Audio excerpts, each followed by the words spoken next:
एक समय महान गांधार सिविलाइजेशन का हिस्सा होने वाला खैबर पख्तूनवा आज मात्र मिट्टी के ढेरों में देखने के लिए मिलता है। वही खैबर पख्तूनवा की हम बात कर रहे हैं जिसे दुनिया में सबसे ज्यादा डेंजरस जगह का टैग दिया जाता है और कल के हुए एक घटनाक्रम ने इस बात को साबित भी कर दिया है। जी हाँ, हम बात कर रहे हैं पाकिस्तान एयरफोर्स के द्वारा, पाकिस्तान एयर मिलिट्री के द्वारा की गई एक स्ट्राइक की, जिसको ये बोल रहे थे कि भाई हमने तो केवल और केवल जो टेररिस्ट संगठन है उनको निशाना बनाया, लेकिन 30 से भी ज्यादा सिविलियंस की यहाँ पर मौत हो चुकी है। ये आंकड़ा तो वो है जो सरकार हमें दिखा रही है, रियल आंकड़ा क्या है हम सभी इमेजिन कर सकते हैं, शायद इसका डबल या ट्रिपल ही होगा।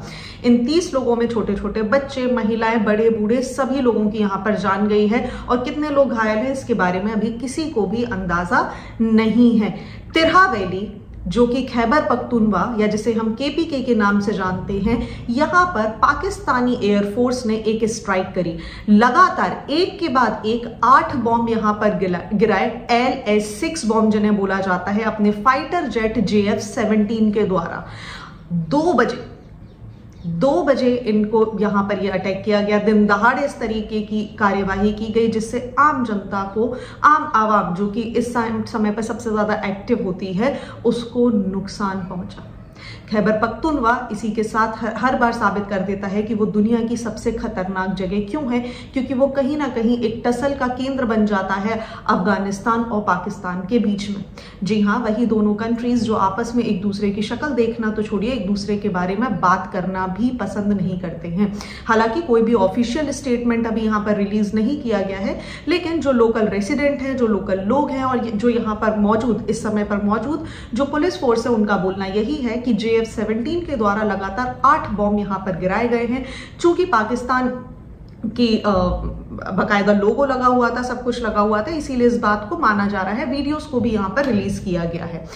अब देखिए, 2 बजे बॉम्ब गिराना कौन सी समझदारी है। भारत ने भी ऑपरेशन सिंदूर किया था, भारत ने भी प्रिसीजन स्ट्राइक यहां पर करी थी, लेकिन केवल और केवल हमने आतंकवादी ठिकानों को टारगेट बनाया था।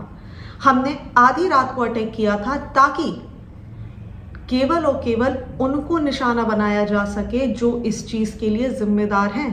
और उसी के साथ आप ये वीडियो यहां पर देख लीजिए। कौन रात के अंधेरे में हमले करते हैं? चोर रात के अंधेरे में हमले करते हैं, बुज़दिल रात के अंधेरे में हमले करते हैं। अगर उनमें हिम्मत होता तो वो दिन में आके ऐलाने जंग करते हैं। आधी रात को हमने क्यों निशाना बनाया था? आई थिंक इस बात का जवाब इन महोदय को यहाँ पर मिल गया होगा, क्योंकि दिन दहाड़े सिविलियन एक्टिविटीज बहुत ज्यादा होती है और खैर पाकिस्तान आर्मी के पास इतना दिमाग होता नहीं है, कुछ तो भी डिसीजन ले लेते हैं, आई डोंट नो व्हाई। लेकिन आप देखेंगे तो पाकिस्तान यहाँ पर बोल रहा है कि भाई हमने तहरीके तालिबान को यहाँ पर टारगेट किया है, इनके यहाँ पर हाइडआउट्स बने हुए हैं और उसी को ध्यान में रखते हुए हमने इसको टारगेट किया है। अब आप देखिए, अगर आपने तहरीके तालिबान को टारगेट किया है तो आप प्रिसीशियस स्ट्राइक करते, रात का समय निर्धारित करते, दिन दहाड़े आम जनता को यहां पर आपने क्यों हमले में शामिल कर लिया? पाकिस्तान वैसे ही सारी तरफ से टूट रहा है। पाकिस्तान चूंकि 4 प्रोविंसेस से मिलकर बनता है। एक पाकिस्तान जो कि आप यूजुअली सुनते होंगे, आप सोचते होंगे पाकिस्तान मतलब सिर्फ पाकिस्तान, जी नहीं, पाकिस्तान सिंध, पंजाब एंड बलूचिस्तान और साथ ही साथ आपको खैबर पख्तूनवा का क्षेत्र मिलाकर आपको पाकिस्तान देखने के लिए मिलता है। और ये वही जगह है जहां पर आप देखेंगे तो सिंध में लोग इनसे परेशान हैं, अलग होने की डिमांड करते हैं। बलूचिस्तान में तो बलूचिस्तान लिबरेशन फ्रंट यहां पर आ चुका है और सेम कंडीशन खैबर पख्तूनवा में भी हमें जल्दी देखने मिलेगी, क्योंकि बहुत सारे लोग, हजारों लोग अब यहां पर रोडों पर उतर आए हैं और जस्टिस की डिमांड कर रहे हैं कि पाकिस्तान आर्मी इस तरीके का जो नृशंस व्यवहार हमारे साथ करती है ये ठीक नहीं है। इनफैक्ट ह्यूमन राइट कमीशन ने तक यहां पर यह बात बोल दी है कि पाकिस्तान आर्मी ने ये जो हरकत की है ये ठीक नहीं है। बच्चों को, आम जनता को यहां पर निशाना बनाया गया है, जबकि पाकिस्तान आर्मी अपना डिफेंड इस तरीके से देती है कि भाई ये जो संगठन के लोग हैं, ये जो टेररिस्ट लोग हैं, ये यहाँ पर आम जनता के बीच में छुप जाते हैं।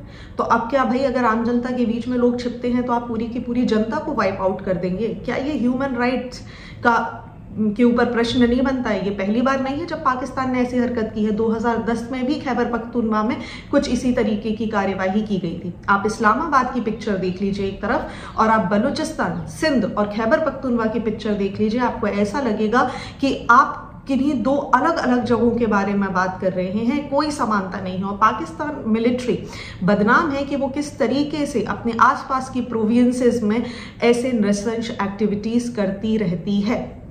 अब क्योंकि तिरहा वैली हमेशा से एक बहुत मुद्दे का विषय रही है, आज की बात नहीं है।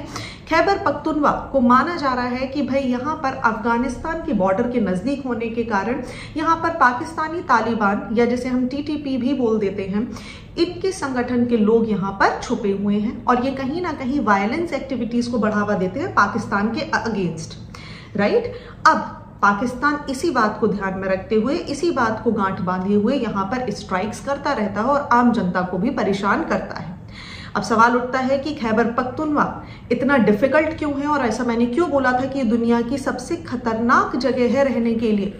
लेबल है भाई, मैं नहीं बोल रही हूँ, आप गूगल कर लेंगे आपको पता चल जाएगा।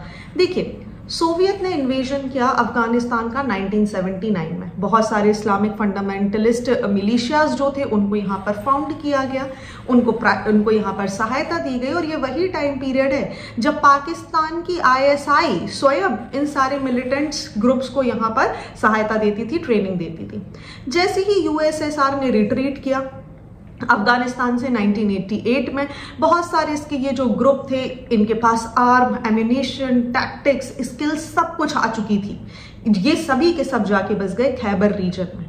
अब 2001 के बाद धीरे धीरे आपने देखना शुरू किया कि सिचुएशन बदली। तालिबान गया, यूनाइटेड नेशन, USA, इन सबका इन्वॉल्वमेंट हुआ और वापस से जैसे ही तालिबान यहाँ पर एक्टिवेट हुआ, तालिबान की सरकार आई, पाकिस्तान को फिर से यहाँ से एक टेंशन आने लगी कि भाई ऐसा ना हो कि अब धीरे से ये खैबर पख्तूनख्वा का रीजन हमसे छीन ले। और इसी के कारण, इसी डर के चलते ये आए दिन अपनी जनता के ऊपर कहर बरपाते रहते हैं। तो शायद वो दिन दूर नहीं होगा जब खैबर पख्तूनख्वा, बलूचिस्तान और सिंध जैसे तीनों प्रांत पाकिस्तान से अलग हो जाएंगे और पाकिस्तान केवल और केवल अकेली प्रोविंस रह जाएगा।